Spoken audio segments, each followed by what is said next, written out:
this one was my like a valet tray, and the idea was at the end of the day you can chuck all your stuff into the valet tray, and then it's got elastic organisers, so when you get up you can put everything in. And this came because I was biking to work and I wanted to start camping after work, so I'd have all of my gear, fold it up, and then strap this to my bag, to my bike as a pannier bag. And then I didn't want to leave a £150 bag with all my gear into the bag, so the idea then is you can open it up and turn it into a sling bag, like a kind of mini haversack with just like the essentials. So, and it can also like be modified and shortened to be used as a bum bag as well. So that was the EDC sling. And Show them the saw. Show the saw. Let's see the saw. So this is my take on a takedown saw. So the idea came because I was looking online to buy a silky saw, and I saw a YouTube video where somebody was comparing the speed of a silky saw to just a standard sawzall blade, and that was you cut through quicker with the sawzall blade. So I thought I'd try and make a saw with just standard sawzall blades that you can just get from like B&Q or whatever. And then the idea was this, is you can kind of take it all down and it all fits inside. And there's enough space inside here so you could have multiple saw blades. So you could have one for green wood, one for hardwood. And it's actually like almost half the weight of a standard saw. It used just an aluminium tube in the center. And then because it was so small, I thought I could do it so that it would fit with a little sheath. And then with the sheath, I couldn't decide whether I wanted it to be a like side sheath or a hanging sheath. So I've made this little adjustable tab that you can tighten to whatever size you, whatever angle you want. It's also got space for a dangler if you want to have a dangler as well. But yeah, those are the two main inventions for this year. But it's just a little 3D printed cap on the end, and that's what made it all work. The other bit of 3D printing that is still a work in progress, but this was for my my camp pot. So like most people have a camp pot, they're obsessed with everything that's going inside it. So I kind of took all of the bits I was usually taking and tried to compress them down into something that would fit really nicely and easily. So I've got a little chopping board, a little pot for my my burner, and the idea is when the burner is out and you weren't using the pot, you can clip the chopping board to it, and you've got a little table where you can put your knives and forks off the ground, a little twig to hold a lantern, and then this fits inside the base of the pot, and it's got an inset so that the burner won't move around. And then I've got a little print in place pot stand that you can spin out, and that will clip into the bottom of your pot to give you a pot support. And when you close it all up, again it fits to the dimensions of the pot, and that gives you a little shelf to then put your burner, and then two little pots for I've got sugar and coffee in mine, and that all just fits in nicely. So yeah, that's all the stuff that we've been doing at Crooked Crow for this year, and yeah, follow us on Instagram and you can check this stuff out. Yeah. A Roman helmet. Oh, I didn't know there was the rest of the gear to go with it. Yeah, £2,000 later. Yeah. Would you like to try anything, darling? We got tasters for absolutely everything. Would you like a nibble? I'll go for try. They're great, aren't they? Do you want to try the beer ones as well? Yeah, it's alright. I just realised what you're actually saying to me. You know, you're like, it's early is what I'm thinking. Right, where's the beer that's gone?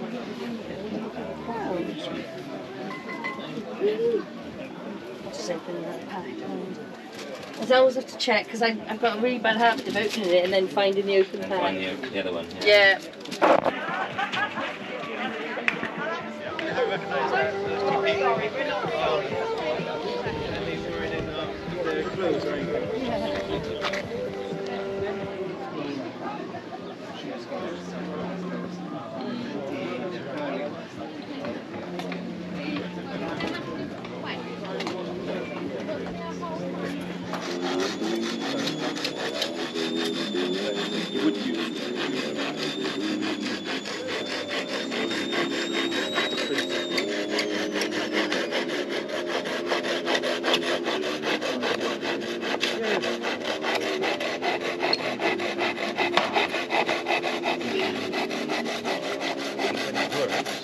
get a lovely thing and you can chop around with it.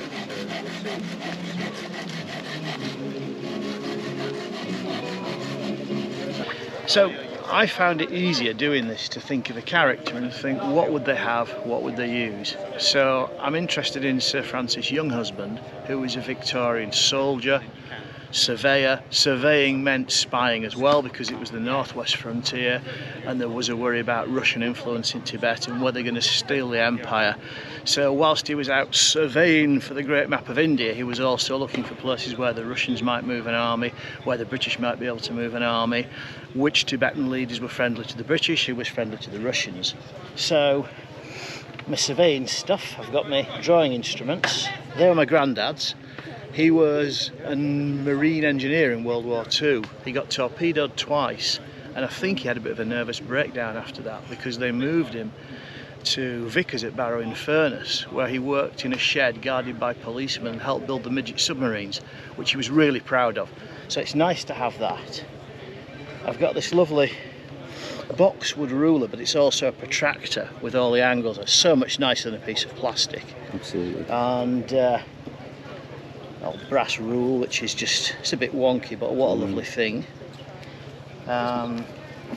That's just a spirit level, but how much nicer is it measuring something this level with that than with a piece of plastic from B&Q? And then, because I'm spying, because it's the lawless northwest frontier, I'd obviously want to be safe, so I'd carry my Luger. So I like to think that I probably was an observer at the German army manoeuvres in 1910 or 11, and one of the chaps gave me this because the Luger came out in 1908. So that's what I'd carry day to day. But on a day like today, obviously, I'm in native dress because I'm going to go down the bazaar and hear what the spice merchants and the horse traders are saying. I don't want to be carrying a big Luger. But if I put my shoulder holster on and I slip my waistcoat on over it,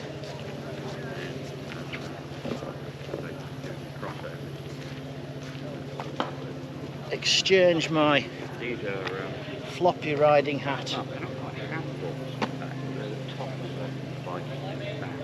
for a shemagging somewhere, I'm going to try and pass myself off as a native. These big busy bazaars would see people coming from all over the place. There were known dates for horse fairs and things like that. So I reckon if I lose the pocket watch, I look pretty inconspicuous. A lot of guys would have had a purse or a knife on a leather thong. So if anybody tries to, the Russians decide to bump me off at the bazaar, I have a fighting chance of defending myself with my little Remington Navy pistol. No hospitals on the northwest frontier, so if I do take a bullet, or one of my chaps does, you just hold them down, give them a slug of rum and pull the bullet out with a medical kit, because otherwise it's going to go rotten. End of a hard day's surveying. I think a chap's earned a cocktail, so whoops, we've got a cocktail cabinet there, so you can have a little peg or two before the cook rustles up something for dinner. Cooking on the old Primus stoves, which work on paraffin and are really efficient and beautiful things.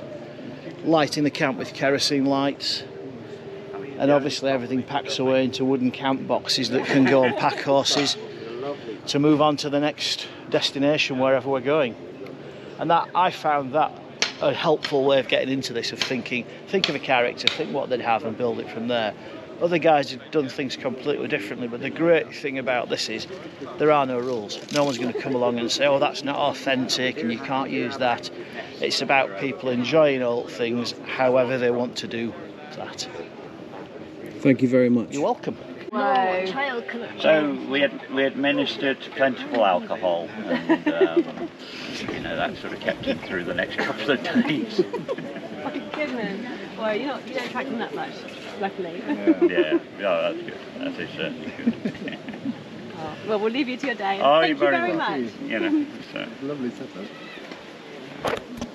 Good morning, sir. Morning, sir. How are you? Very well. So I was just going to have a look at your fine wares, and maybe you could just talk to us a little bit about what you're doing here. Yeah.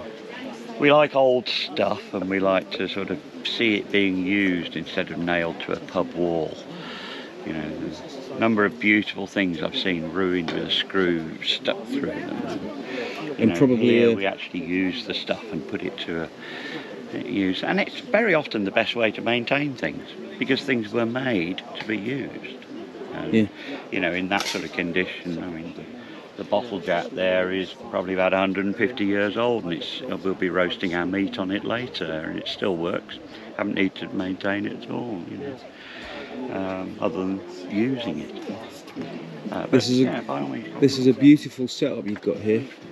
Well, it's grown up over a long time, really. You know, although we've only been doing this as a group for a couple of years, or a couple of years before lockdown at least, I've been just collecting nice things all my life, really. And most of the time they're sat on a shelf at home or something like that, and look, kind of running out of shelf space quite quickly. But you know, this is an opportunity to actually put things into use and make something nice about it. And it's attracting other people that have the same interests, and half the time we're coming and saying, "Oh, look what I've just found," and things like that. Oh, I missed that one. So what have you got to show us? Oh wow, what can I show you? We've got a Chuckbox kitchen area over here, and this isn't actually as old as it might appear, because this middle box here was made by a Swedish company called IKEA. And it's just been adapted, dyed, waxed up, and from that the case has been built around it. But the advantage to me is I can just shove everything in there, close up the front, pack it in the van, and off I go.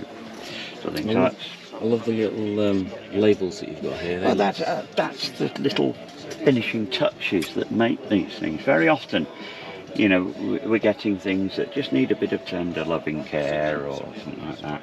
But sometimes that finishing touch is just what really makes it come alive. There's something about old-fashioned labels where the detail was just even in the label. It wasn't just even the labels. I mean, you go under an old Victorian railway bridge, and you know they've got moulded figures and patterns, and originally they would have all been painted. These days they just tend to slap a bit of primer over them and that's it, sort of thing. But you know, they would have been beautiful things in their time.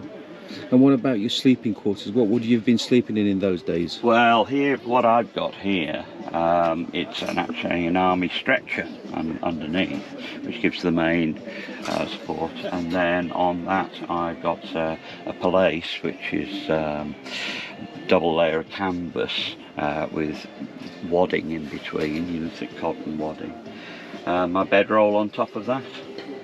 Although most nights here I've just been under the blanket, to be perfectly honest. It's warm enough. How would you cook your breakfast and what would you eat? Well, most of the cooking we do on the main rig here. This is always the heart of the camp, really. And you know, we provide this as a communal affair for everybody that's you know on the camp. So you know, even if you're arriving and you're only just starting to build your collection up and stuff like that, you've still got somewhere you can cook and boil water and stuff like that. And most of the utensils around can be sort of borrowed and things like that. So that handles most of the cooking for us. We're being very economical with wood here. 2 reasons. One, there hasn't been much rain around here, so we're being very, very cautious. We've got fire buckets all over the place, and we're spraying down in fact you can see how it's green around the thing because we keep spraying water on it. And the other factor is, you know, we're not needing it for heat generally. We'll be roasting up a piece of beef a bit later, but and for that we'll have both fires going. And in the evening, what will you be partaking to? A little light refreshment? Well, you know, my personal favourite tipple is a drop of port, really. So That's a very interesting bottle holder you've got there. Yes, I mean it's not so necessary with the modern ports, they tend to filter them, but on the old sort of vintage ports you get a crust sometimes and sometimes slight sediment. So by racking it on something like this, if I move Henry out the way there, you rack it on this, and because it's tipping the bottle very slowly, generally any crust or sediment will settle into this shoulder of the bottle, and you can pour most of it off without that. The last drop you can usually pour through a filter. I've lent my filter to the tea ladies down the way that forgot their tea strainer, so but you know, that just gets the last of the crust out and away you go. So I see an interesting item there next to the lamp. What is that, please? Ah, well, that's a bottle jack. I'll have to take you to the fireplace to show you how this works. Right, this is what we'll be roasting our meat on a little later. What we do,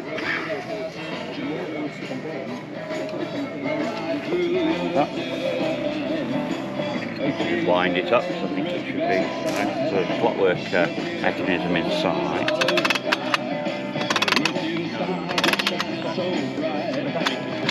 That's it, doesn't need much winding, and it needs a little weight on it, and preferably a sort of turned weight like this. And when we put that on and just give it a little bit of a spin. Now, what the spin is doing at the moment is it's winding up a silken skein through the middle here.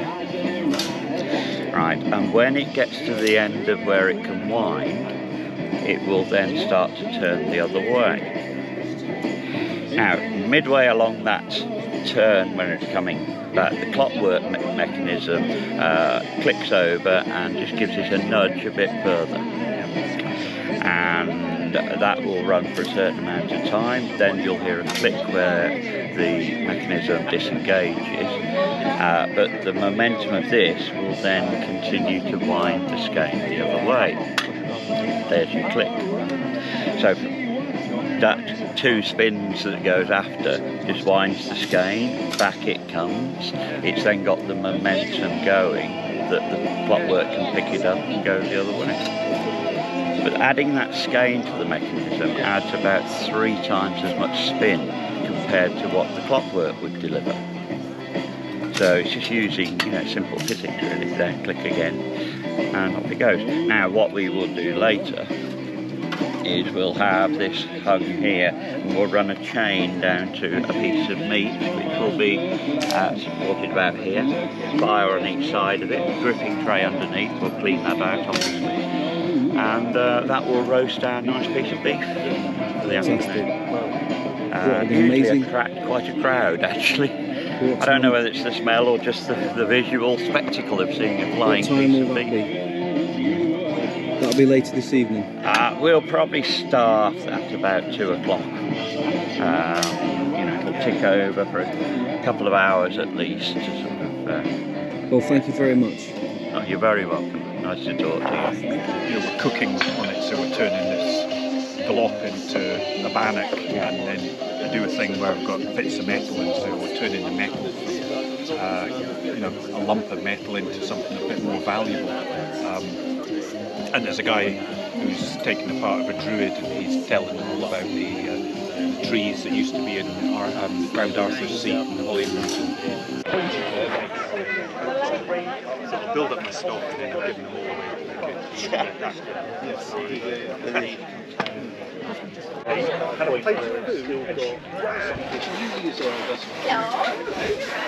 Sherry, Tyler and strawberry. Sherry. Sherry. Sherry.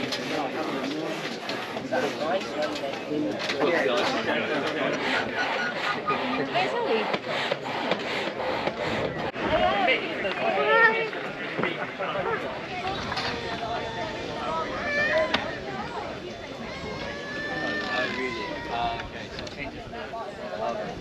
Carbon structure.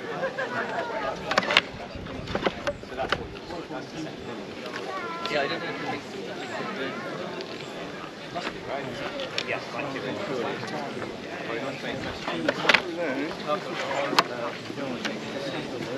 Okay. Yeah.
what we're aiming for is a shape of something like that. So imagine a child's kind of like that, but the more bits of body you can use to kind of control those things better, really. Front behind. And yeah, you want to just be pushing towards those. Once you come round one.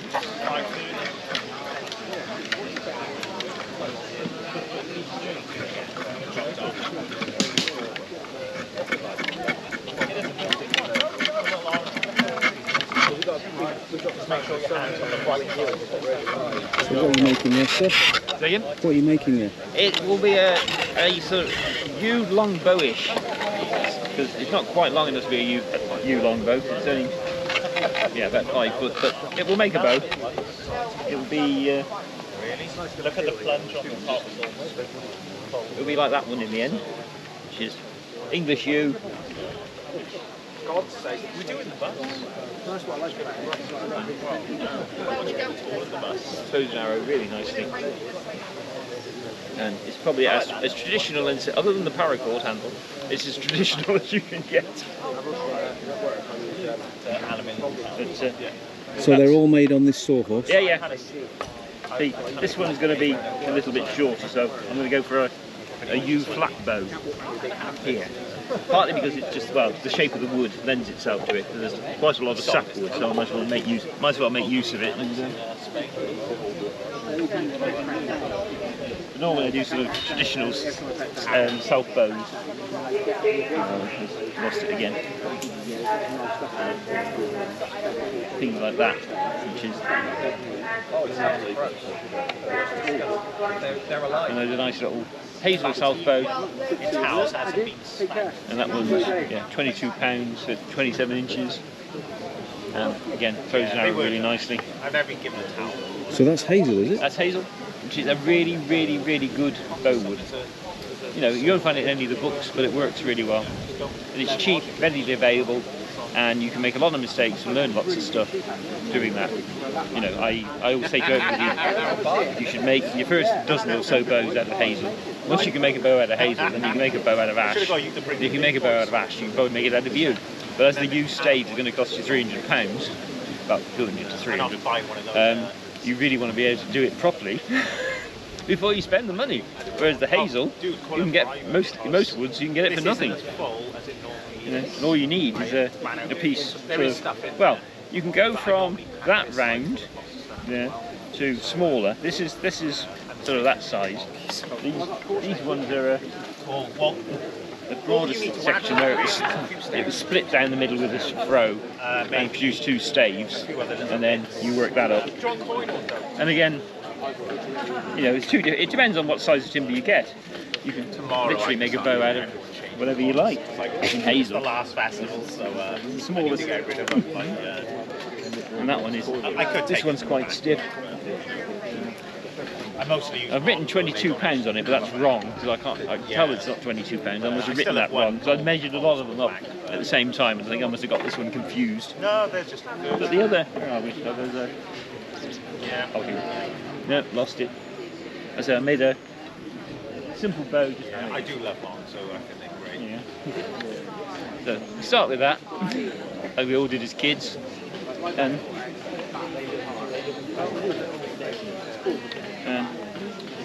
So what bank is that? I haven't got this one to full draw length yet. But again, you know, for a children's bow, that's perfectly fine. Throws an arrow. So you're making that from green wood? Yeah. Well, this one was dry, but yes, you can. You can cut the greens. The day they opened, I signed up. Sort of get the wood green, and you can work it. What will happen is it will stiffen up as it dries, and then you'll have to readjust it and take a bit more timber off. But yeah, you can do either. The old survival guides used to say, well, make a quickie bow using a green stick, and then as it loses its power, you put aside other sticks which are drying quietly, and then by the time it's no longer working, the other sticks will be dry enough to make a bow. But, you know, start with that, work yourself up and get bigger sizes of timber. Yeah, just like low-key. Yeah, I love that style. Chuck that on the ground, that'd be perfect. Dude, yeah, like It's really nice. you could wrap up in it, couldn't you, basically? Well, I did. It's a big old blanket. Yeah. It's like 80 inches one way and. So with most blankets that I find,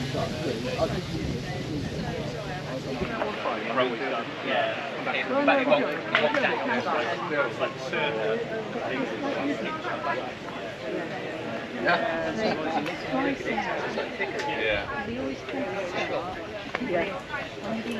Grabbed one of mine about asking, gone and pulled it back, and it's just come off.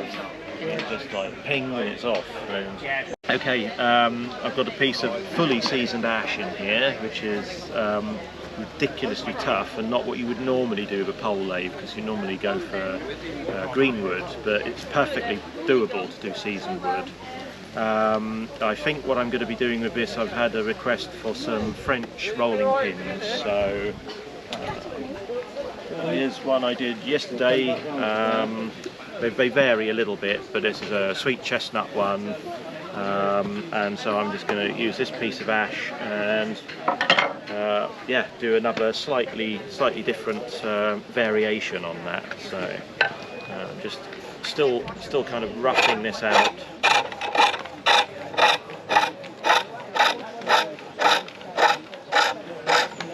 It's not quite balanced, so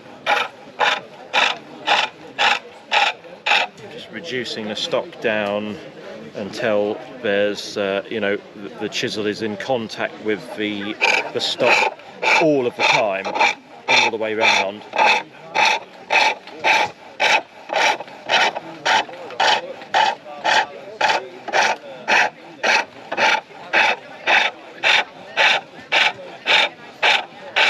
You're constantly looking and checking on it, try to keep the balance right and get the shape right.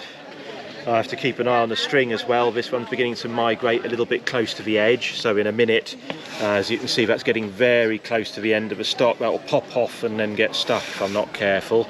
But I'm just going to move the treadle now with my feet a little bit over to the left again. You're right, and the same on the band at the top, and then that will migrate over a little bit so it's not quite so near the edge. But obviously you want it fairly far away from where you're working, because when that's spinning rapidly, you know, that catches the chisel, ping, and that's something that does happen fairly regularly. So now this one is always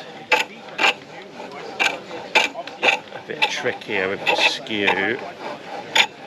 So obviously, because it's going both directions, unlike a conventional lathe, you have to do it on and off with your tool.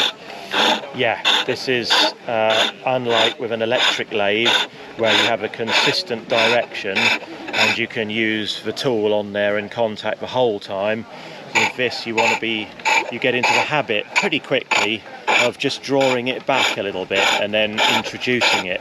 But it's a gentle business, so as it's not sort of digging in. And every tool has its own way with interacting with the wood. So this is actually a fairly new chisel that I've got, which I'm still sort of deciding what I like, you know, how I like it for the different purposes. And it's one that I'm finding that I like to work towards the right with it quite a lot, but working towards the left I'm not getting on with quite so well. But it's pretty good. It's based on a historical original, but anyway, I'm going to get a more modern skew chisel out now from my kit, and that one will do the left side.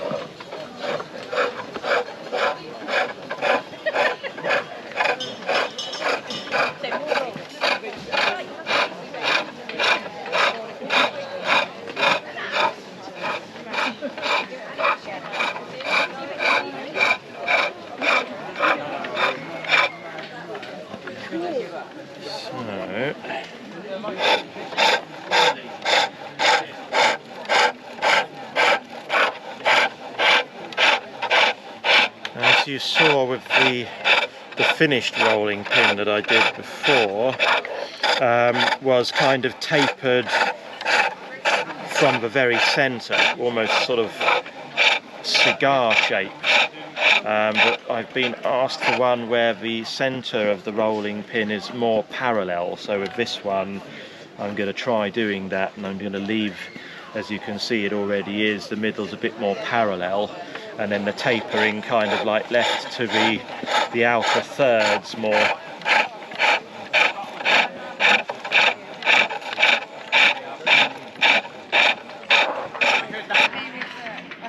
Thank you very much. I think I'll do it to the amber first. On the side of the amber.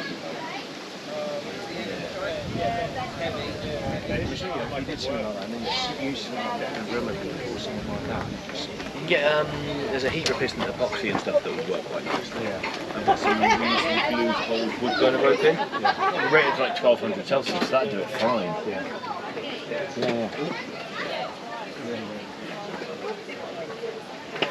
No.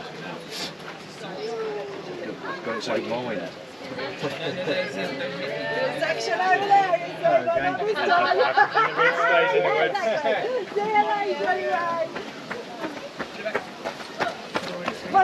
Yeah, you want some flint? Do you do any sort of presentation boxes? No, nothing like that, I'm afraid. Okay.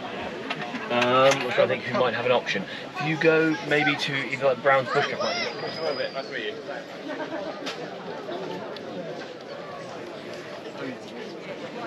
Yeah, it's probably going to be a decoration, and then once it dies, it'll... Well, you can add other stuff to it.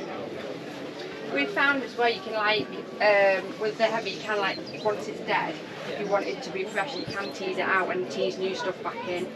You know, because if you cut it down, like the skinnier bits, you can tease them in, can't you? Yeah. So if you want it to be fresh, you know, without undoing your whole room, but you want a bit more colour in it. Yeah. Or don't even take it out, just try and sneak new ones back in there. Look at these. I do know where the mallet is, yeah. You do also the course with timing, huh? You sign also up for the Canada trip? Yeah, I'm teaching on that. Yeah. Yeah, you doing it? Can't decide yet, huh? It's the money. Yeah, it's a lot of money, isn't it? Yeah. It's a lot of money and a lot of time. Yeah, that looks That's fantastic. nice. I think it's well nice. When you whip stitch this, it's going to be great. So on some boxes, no, we'd have to see how that red is on there. Which one? So that's on that knife sheath down there. That's trade blanket, or a Hudson Bay blanket, and they would do on the edge like that, and then whip stitch it. And it would just hide these. But this is such a nice little clean box. Right. Your design. If you're drawing your design on with a pencil, stuff is very light. Don't draw heavy lines, yeah? Really light lines. You've done your design now, have you? Yeah, I think so. Jump on the other bit, it's nice and flat. And draw with you, draw your pattern.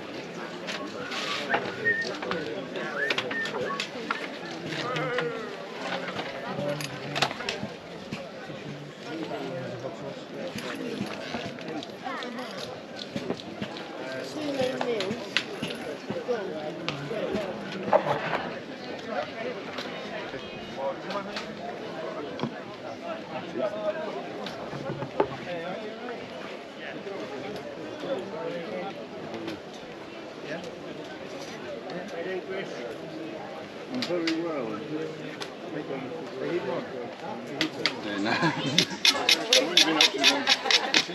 Oh, I just come back from another festival, which was good, but sort of hard work because of the not hard work. It sucked. I came home with dust. Oh, in that edge is quite tricky. Kind of. Nice smoking. Still not, doesn't feel right. It's just because Yeah.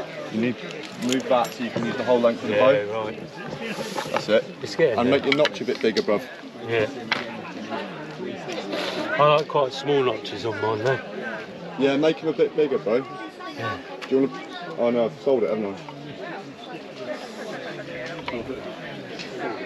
Just getting some. Oh yeah, sure. Man. Do you know Rob? I think so. Get your name in. So I'm Josh from Avalon Bushcraft. We're here at the Wilderness Gathering here this year for our first year trading.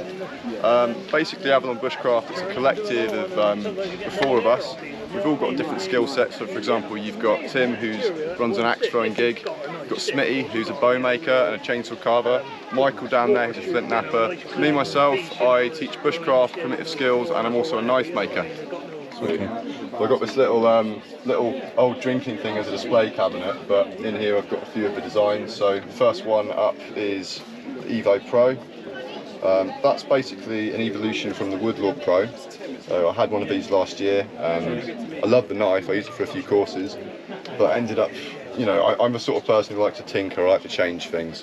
So this is in an updated steel, which is ABL, which I personally believe is going to become like the forerunner of the standard benchmark steel for bushcraft knives in the future. We got stabilised elm on the handle in this one in particular, G10 liners and loveless bolts. But the idea behind these is just to have a more sort of weatherproof knife with an ergonomic handle, a nice sweep to the blade, and kind of a nice enough sort of wide blade up here that you can choke up, and then a nice detailed point for all your little bits of work. So these are the Evo Pros. And then there's another smaller design called the Kestrel, which I really like. I need to make myself one of these. This particular design here, it's just a bit smaller. It's in 3mm stock rather than 4mm. Same thing, ABL, but this one it's just nice and lightweight. You can hold it in all the different grips. Very comfortable, wide handle. One of the things I like about this knife is, well, one of the things I'd always go for on a knife is to have quite a deep handle with a slim thing, because it just means it's not going to roll in your hand. You get a lot of these knives these days that feel like tent pegs, and they just roll when you're putting them on through any sort of serious work, whereas slim and wide, always comfortable. So yeah, that's the Kestrel. And they're all made by myself in my workshop in Somerset. I do send the blades off to get a cryogenic heat treatment, basically because I want to make sure that they're pucker every single time, and if I was doing it in-house, I don't trust myself so much as a metallurgist. I'm a craftsman, not so much a scientist, so yeah, outsource that work. But yeah, there we go, that's the stuff.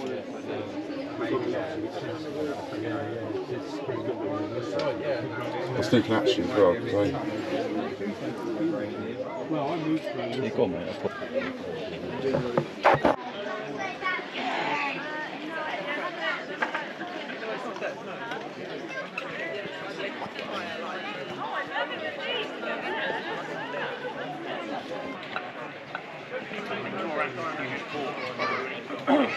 Shaving sharp already. A little strop is always a good thing, you know. Give it a good strop and take off any micro burrs. have a look at that. And I mean, we want this to be almost as sharp as our knife blade, so test for sharpness, see if we can get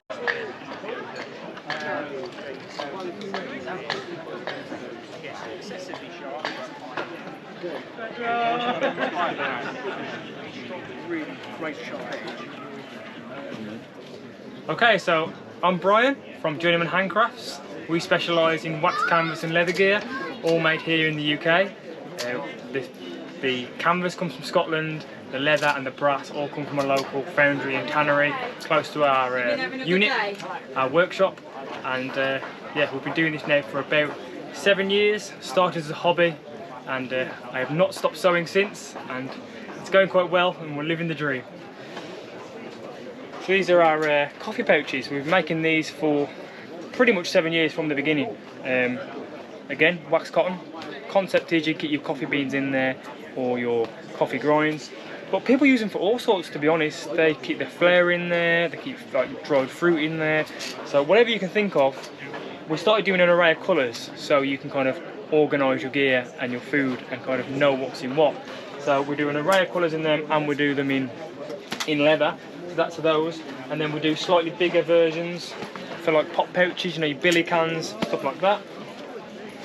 And then we've recently started doing like these wool hats. We don't make these, but a lovely lady in York does. And then behind me here we've got a few of our skate packs. The concept of this is that you fold it up and you can put it in your rucksack. Our utility gloves, they're super popular, made out of goat skin. We've got axe carry cases, so you put your book saw in there, and you can get your Transforce small forest axe or your Scandinavian axe in there. You carry them together for like your winter camping when you need to process big timber. Now, over this section, this is where you kind of got your EDC, your pouches for just almost every day. You name it, we've got a pouch for it. And if we haven't, we'll make it. So you've got pocket pouches, which are really small. The concept is you put it in your pockets. Zipper pouches, they're made to fit inside a cargo pocket. And then you've got an array of all different bits and bobs now. So you've got like belt pouches if you like to run like your EDC on the hip. Some larger and smaller possibles pouches. They're quite good for like wash bags and things like that. Peg pouches, just nice and flat for your peg pouches and your cordage. And then an array of leatherwork. Recently we started doing the more carving knives, and we started doing the sheaths for all those. So you've got all the different sizes and the spoon knives. So you've got a small array of leatherwork. Started off as leatherwork actually, but then slowly just developed and started making canvas products as a hobby. So then this way we've got some of our smaller rucksacks. We do really big rucksacks, like, you know, 60 litre, a 30 litre, but this is just some of the smaller ones. So you've got 25 litre day pack, and then you've got a 15 litre, this is what we call the skate pack. Again, that's the same size as the haversack, but it's got shoulder straps, and then you've got your carry cases again. So these are perfect for the shows. People like to kind of take them with them and off they go with all their shopping in tow. And then we've got blankets as well. So these are new this year. Emily, my glamorous model down there, she's displaying them for me. So these are new. We've been doing them for years in grey and green, but people use them as picnic blankets. So we thought, why not give them some picnic blanket colours? We've got a couple of different colour options as well this year. So that's pretty much most of the products in this gazebo. So if you'd like to follow us for the journey, as a family, we're kind of going through business and life together, so follow us along. The website is journeymanhandcraft.com or .co.uk, and you can follow us on Instagram at Journeyman Handcrafts. Thanks guys.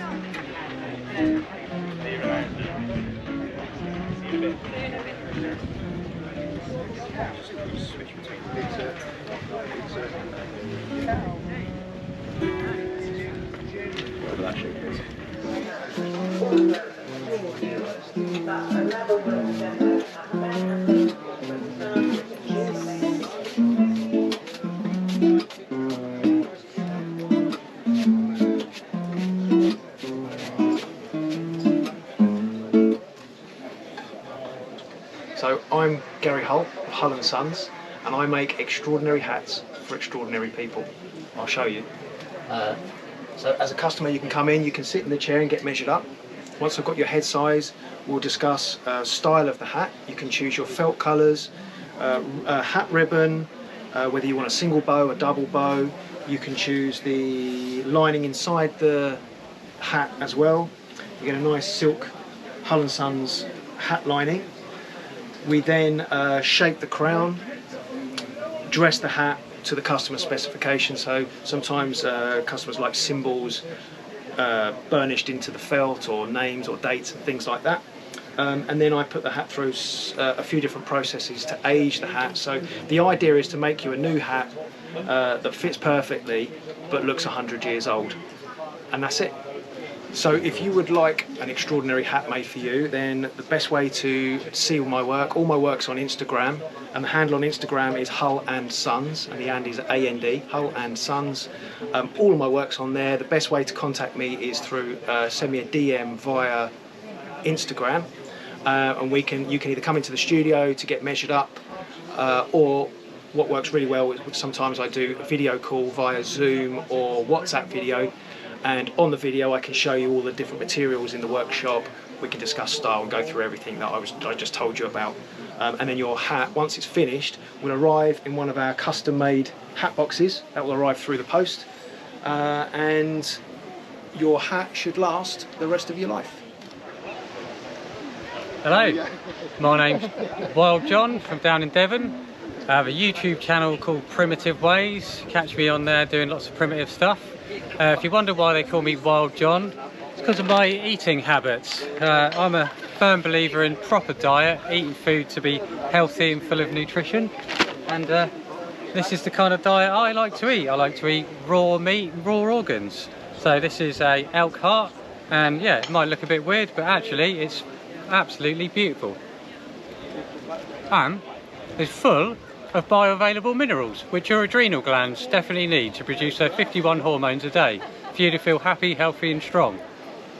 So if you want to be healthy, get down to your local butchers and buy some raw organs and give it a good try, because it's better than what you think.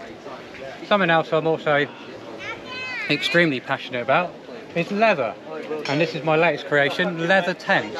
Because let's face it, in the UK where it rains all the time, canvas just rots, does my head in. So leather, windproof, fireproof, waterproof, lasts hundreds of years, looks beautiful, easy to fix. Why would you want anything else? This is my passion. Love leather and love eating meat and love animals and love nature.